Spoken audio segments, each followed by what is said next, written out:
So let's talk about financial planning for different categories of U.S. expats, specifically digital nomads, temporary residents overseas, and retirees that live permanently overseas. So what's different for these three categories?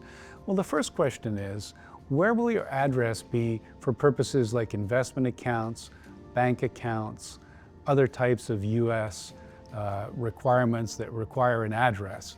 Where will it be? Well, if you're permanently living overseas in retirement, eventually your address is probably going to have to be in your country of residency, because you may not even have a U.S. address anymore. But if you're temporarily overseas, then maybe you can keep that U.S. address, which will help make things easier with your banks and brokerage firms. If you don't change to a non-U.S. address, a lot of the banks and brokerage firms in the U.S. don't want to deal with non-U.S. residents. And then secondly, what about visas, visa considerations? If you're permanently living overseas, eventually you'll want to get maybe citizenship in that other country, or you're going to need some kind of a long-term visa. But if you're a digital nomad or a temporary resident, maybe in some cases you might not even need a business visa. You might just be able to work in that country on a temporary visa, on a tourist basis, or maybe hop from country to country, never outstaying the term of whatever visa you're on or whatever permission you have to stay there as a tourist. And then you have to look at buying versus renting. Are you going to buy a property overseas? Are you going to rent? If you're there temporarily, you're probably going to rent. Maybe your company, maybe you've been transferred with your company and they're paying the rent. So those kinds of considerations are also very different. And then whether or not to have investments, bank accounts, and local currency. Probably you're going to need a local bank account, but you may want to keep your investments in the U.S. because first of all, it's problematic to move your investments outside the U.S. And especially if you're temporarily overseas, you may not even be worried about the currency fluctuations. If you're permanently overseas though, then there you need to start thinking about what kind of currency effects are you going to have if the U.S. dollar, let's say, weakens versus the currency that you're spending in. Another question that comes up on the tax side is, could digital nomads or temporary workers claim the Foreign Earned Income Exclusion if maybe they're moving from country to country? Maybe that's your lifestyle. And so the Foreign Earned Income Exclusion applies to income earned overseas. It doesn't matter which country it is, you can exclude it for the purposes of U.S. taxation up to a limit. And then there are also foreign tax credits. So you can either take one or the other, the income exclusion or the tax credits. The earned income exclusion only applies to income that's earned, so salary or maybe consulting income. The tax credits can apply to a broader swath of things, and there's also no limit, generally speaking, on applying these tax credits to your U.S. taxation. What about health coverage, health insurance coverage abroad? Well, if you're living permanently overseas, you might be able to get on a national health care system if they have one. But if you're living there temporarily, that's going to be hard. And so you're going to need private insurance.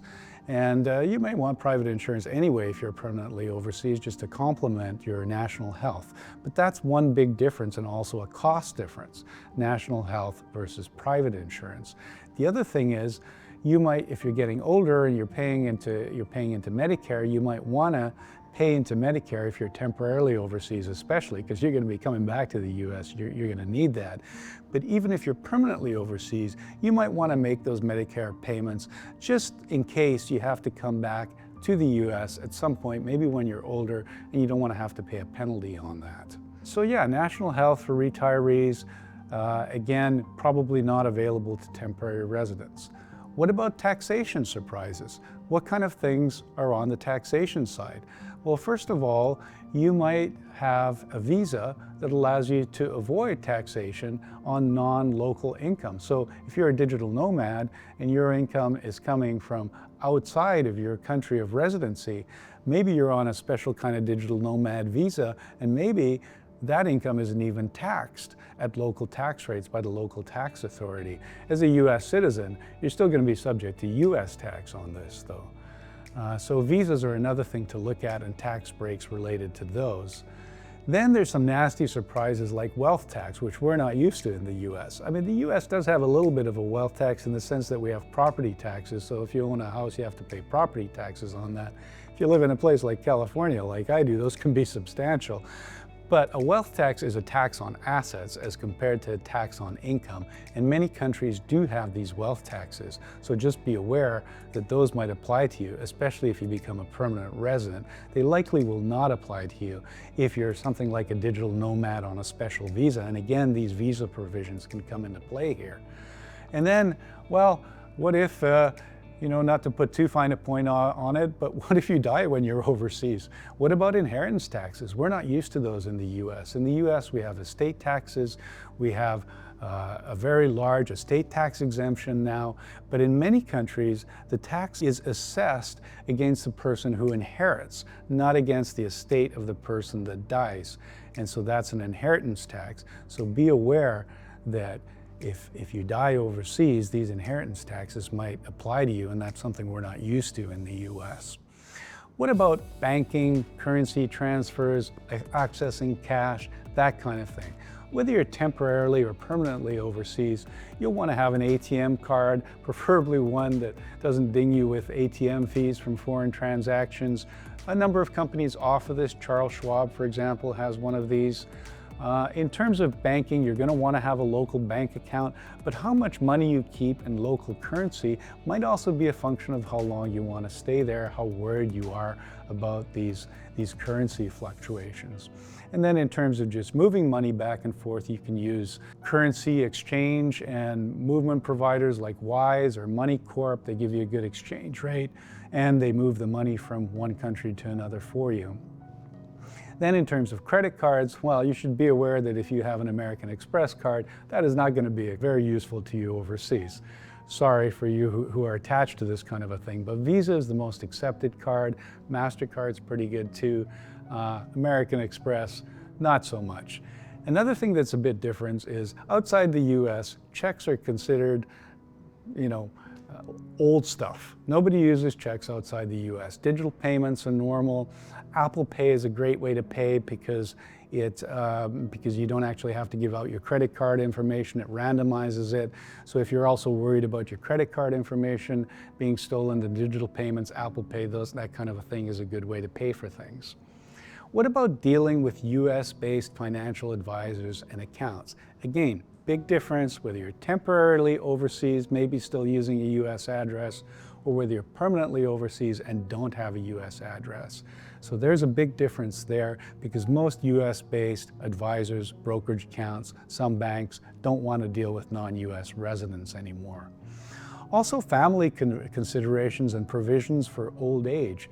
As you get older, and especially if you're living permanently overseas, well, your family might still be back in the US or something like that. And as you get older, somebody's going to have to care for you, or at least you're going to have to make provisions for that. At some point, maybe your spouse will pass away before you do. You'll be left alone. Who's going to look after you? If you have to go into a nursing home or something like that, can you do that locally? Have you made provisions for that? Will you need to move back to the US? That kind of assisted living care is much more expensive in the US than it is in many other places.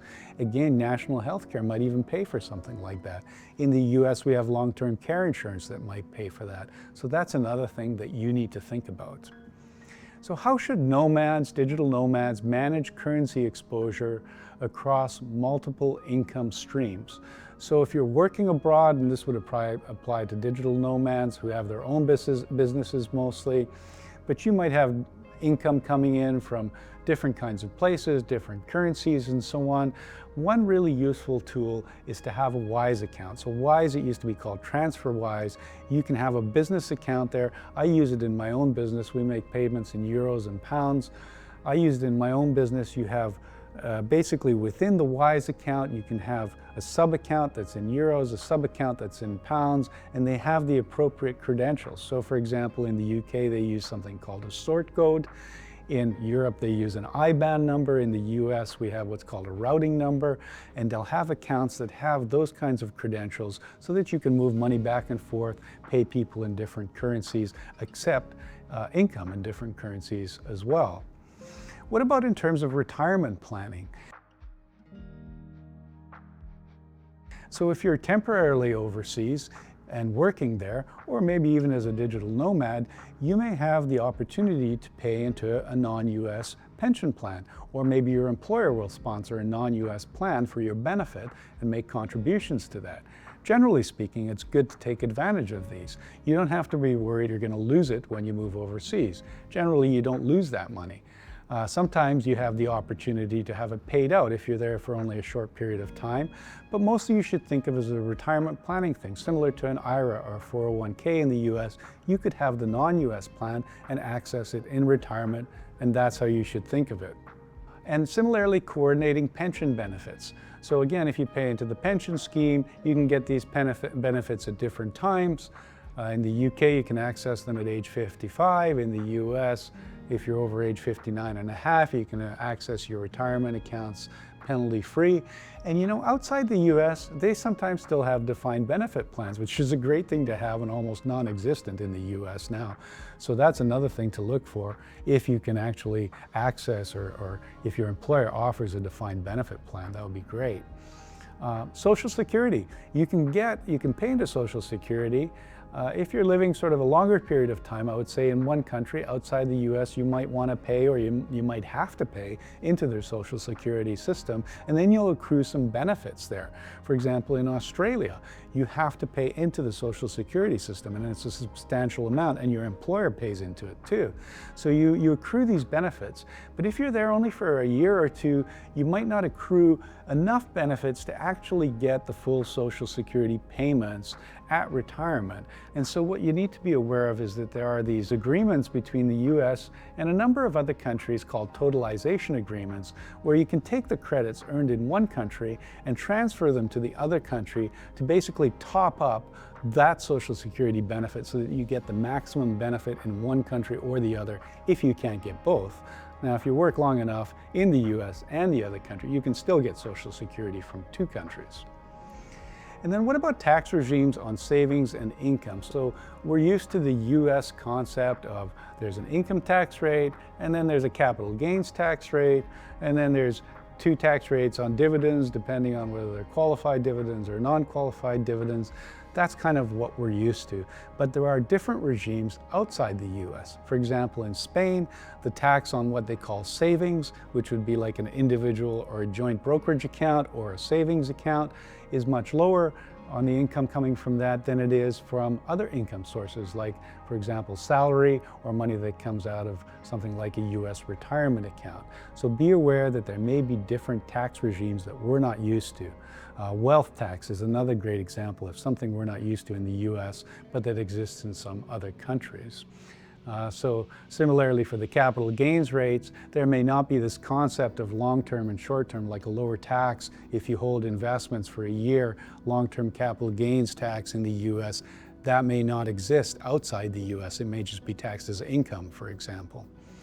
Currency hedging, again, it depends whether you're permanently there, temporarily there. If you do want a currency hedge, well, then you might be interested in non-US investments, whether they're held in a US account or directly. You might bring more money overseas from time to time at a favorable rate. If you're temporarily abroad, maybe you don't care so much about that. And finally, what about meeting people and support groups for US expats? There are a number of organizations dedicated to US expats. For example, American Citizens Abroad, or Association of American Residents Abroad, or the various AmChams, Americans Chamber of Commerce. They cater to corporate clients, but also to individuals. Great organizations to join. You should look into them in your local country of residency. And then there are other things. There are meetups. There's quite often an American type newspaper, or at least English newspaper available if the language is different from English, and you can find friends and groups through that. So lots of ways to enjoy it. And you know, just based on my own experience as an expat, especially if the language is different from English, you form these groups. And sometimes it's much easier to meet people overseas than it is in the US, where some of us don't even know our neighbors.